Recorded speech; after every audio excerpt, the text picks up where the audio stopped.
Today I want to introduce you to two of my middle grade novels, Storybound and Story's End, a duology that's fantasy fairy tale. These are the first two books I ever wrote. And I really wrote the kind of books I would have wanted to read as a 10, 11, 12-year-old girl. So these stories would be great for readers who love fairy tales, who love fantasy, who wish that they could be written into a book world and participate in the story. Basically, the premise is a girl named Una from our world is written into the land of story, where characters in books learn how to live out their tale, the tale that's been prepared for them. And so she ends up enrolling at the college there she meets a good friend named Peter Merriweather. She meets a talking cat named Samwise.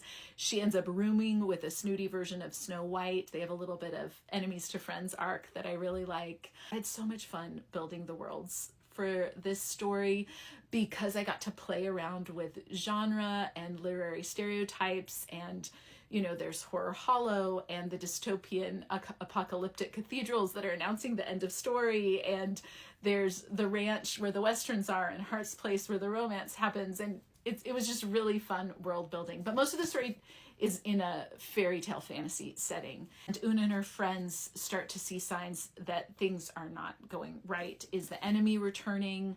Are the dreaded muses coming back? What about the mythical king? Things progress along the lines of a quest, a little bit of mysteries to solve, as well as epic battle between good and evil. Some things I was exploring in this book were characterization, the line between good and evil, particularly how that comes up in people.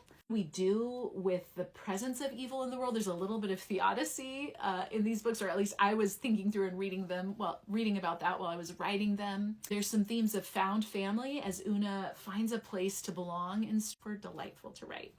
And I'm very fond of them. So hopefully there maybe are some new readers out there who you would like to introduce to these books this holiday season. If so, I'm always happy to drop a signed book plate in the mail. Just DM me.